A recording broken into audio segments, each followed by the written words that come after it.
Halo teman-teman peserta Kartu Prakerja, selamat ya sudah menjadi peserta Kartu Prakerja. Di samping itu teman-teman, pastinya kalian yang sudah menjadi peserta Kartu Prakerja memiliki sedikit kendala, baik itu dalam pembelian pelatihan maupun dalam pencairan insentif. Nah, di sini teman-teman saya membahas tentang masalah pencairan insentif, yaitu statusnya itu sedang dalam proses atau sedang diproses. Nah, mungkin teman-teman pengguna ataupun peserta baru di aplikasi Kartu Prakerja mungkin masih belum paham mengenai fitur-fitur yang ada di aplikasi Kartu Prakerja ini. Nah, saya sarankan kepada kalian jangan panik dulu. Ada baiknya kita cari tahu dulu sebenarnya apa sih penyebab ataupun yang harus kita selesaikan sehingga insentif yang kita dapatkan itu tidak ada kendala dalam pencairan. Oke teman-teman, sebelum lanjut saya mengajak kalian yang bergabung di channel ini, silahkan ditekan tombol subscribe serta dinyalakan tombol notifikasinya agar teman-teman selalu terupdate apabila saya mengupload video-video saya mengenai masalah Kartu Prakerja. Oke teman-teman, kita langsung saja. Di sini kita bisa cek teman-teman, bisa kunjungi Kartu Prakerja ya, bisa kalian search di Google. Dan kemudian di pojok kanan atas ini ada garis-garis teman-teman. Dan kita pilih menu FAQ. Nah, biar teman-teman tahu, menu FAQ ini adalah menu untuk kita cari tahu ataupun menu bantuan dari aplikasi ataupun Kartu Prakerja untuk kita cari tahu sih apa sebenarnya masalah yang sedang kita alami. Dan di sini semua sudah dijelaskan teman-teman yang berkaitan dengan masalah yang bisa saja teman-teman sedang alami. Jadi tentang masalah teknis sudah dimasukkan di sini teman-teman, dan kita tinggal mencari tahunya saja apa yang mengenai masalah yang kita alami. Dan di atas ini ada beberapa menu teman-teman, kita bisa pilih ya mana saja yang kita alami. Seperti masalah insentif, kita tekan insentif teman-teman. Dan di sini sudah ada pertanyaan sekaligus jawabannya teman-teman. Nah, di sini kita langsung ke pertanyaan kapan saya bisa mendapatkan insentif. Dan di sini sudah dijelaskan teman-teman. Jika kamu lolos menjadi penerima Kartu Prakerja, kamu akan menerima insentif biaya mencari kerja jika telah menyelesaikan pelatihan yang ditandai dengan adanya sertifikat. Dalam hal penerima Kartu Prakerja mengikuti lebih dari satu pelatihan, insentif biaya mencari kerja hanya diberikan pada saat menyelesaikan atau penyelesaian pelatihan yang pertama, tidak ada insentif untuk pelatihan kedua dan seterusnya. Telah memberikan ulasan terhadap lembaga pelatihan. Telah memberikan penilaian kepada lembaga pelatihan di platform digital. Telah berhasil menyambungkan nomor rekening bank atau e-wallet di akun situs prakerja teman-teman. Nomor rekening bank atau e-wallet yang terdaftar telah tervalidasi menggunakan NIK yang sama dengan NIK yang kalian daftarkan di Kartu Prakerja. Dan sudah KYC atau akun Manik sudah premium atau upgrade teman-teman oleh perusahaan ataupun pihak bank terkait. Insentif pengisian survei evaluasi akan diterima jika penerima Kartu Prakerja telah mengisi survei di akun Prakerja untuk mengetahui evaluasi efektivitas program Kartu Prakerja. Jadi insentif kita ini teman-teman ada dua macam ya, insentif biaya pencari kerja dan insentif pengisian survei evaluasi. Nah, kapan kita menerima insentif pengisian survei evaluasi? Nah, biasanya insentif pengisian evaluasi ini setelah kita menerima insentif pertama teman-teman, ataupun kedua.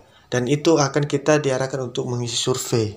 Nah, survei ini seperti mengenai kehidupan kita sehari-hari, pekerjaan kita, mengenai pelatihan yang telah kita ikuti, dan berbagai hal lain teman-teman yang akan kita jawab nanti di dalam survei itu. Nah, pertanyaan selanjutnya, apakah saya bisa mendapatkan insentif jika mendapatkan persetujuan Kartu Prakerja? Jawabannya tidak. Kamu hanya bisa mendapatkan insentif ketika kamu telah menjadi penerima Kartu Prakerja yang sah dan telah menyelesaikan pelatihan pertama kamu dan memenuhi persyaratan sebagaimana dijabarkan di atas. Nah, mungkin teman-teman juga mengalami gagal insentif dicairkan. Apa saja yang membuat insentif saya gagal dicairkan? Nah, kalian perlu memperhatikan hal ini, teman-teman. Di sini sudah dijelaskan secara jelas. Insentif kamu bisa gagal dicarikan apabila belum mengisi ulasan pada platform digital, seperti yang saya sampaikan dari awal, belum memberikan rating, nomor rekening atau akun e-wallet yang kamu daftarkan pada kartu prakerja tidak aktif. Jadi teman-teman, ini juga penting. Walaupun sudah kalian sambungkan ke rekening kalian ataupun wallet kalian sudah kalian kaitkan dengan akun prakerja kalian, tapi sepanjang masa pencairan tidak aktif aplikasi kalian ataupun wallet kalian, itu akan tidak dicairkan, teman-teman. Bisa saja akan berujung kegagalan. Itu kalian pastikan tetap aktif.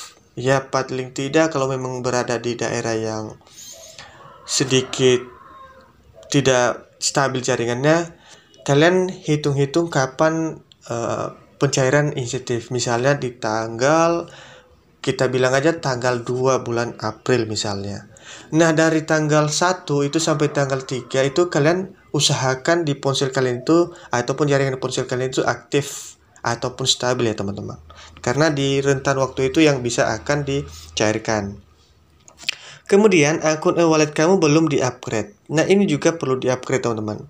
Nah, ketika kalian mendaftar ataupun mendownload aplikasi e-wallet seperti OVO, Link Aja, GoPay, dan lain-lain, kalian wajib mengupgrade. Bagaimana cara mengupgrade-nya? Kalian bisa ikuti petunjuk di aplikasi tersebut dengan cara kalian mengirimkan foto dan swafoto, teman-teman. Dan kemudian data KTP dan swafoto yang didaftarkan pada wallet tidak sesuai dengan yang didaftarkan pada kartu prakerja. Dan ini juga tidak kalah penting, teman-teman. Terkadang memang karena tidak hati-hati, tidak teliti, data yang kita masukkan di aplikasi prakerja tidak sesuai dengan yang kita daftarkan di aplikasi yang kita daftarkan seperti e-wallet kita, teman-teman. Jadi pastikan itu ketika memberikan data memang sinkron benar-benar, teman-teman, dan sesuai dari prakerja hingga ke aplikasi e-wallet kalian. Jadi seperti itu, teman-teman. Semoga apa yang saya sampaikan ini bisa membantu teman-teman. Dan biasanya terakhir, teman-teman, saya menjelaskan kepada kalian, lama prosesnya itu terkadang memang tergantung situasi dan kondisi. Sesuai yang saya jelaskan ini, walaupun sudah kalian penuhi ataupun sudah kalian lakukan, tapi memang ada sebuah kendala, teman-teman, yang bisa saja membuat insentif itu susah masuk atau terlambat masuk. Pengalaman saya di tahun 2020, pencairan insentif prakerja itu tidak selalu tepat waktu, teman-teman. Misalnya dalam tanggal 2 April dicairkan misalnya insentif prakerja yang pertama. Bisa saja itu lari ke tanggal 4 bahkan sampai tanggal 6. Kenapa? Itu tergantung sistem dalam aplikasi, teman-teman. Terkadang memang karena banyaknya yang perlu diverifikasi, banyaknya yang perlu dievaluasi, jadi terkendala dalam proses pencairan. Jadi sabar saja, teman-teman. Intinya kalian tidak melakukan hal-hal yang melanggar aturan prakerja. Kalau sudah dilakukan tidak ada yang dilanggar, semuanya sudah beres, insentif kalian pasti akan cair, teman-teman, cepat lambat. Yang penting kalian seperti yang saya sampaikan tadi, tidak melakukan hal-hal yang bisa dikatakan melanggar aturan. Jadi seperti itu, teman-teman. Semoga video ini bermanfaat. Jangan lupa di-share kepada teman-teman yang lain, teman-teman.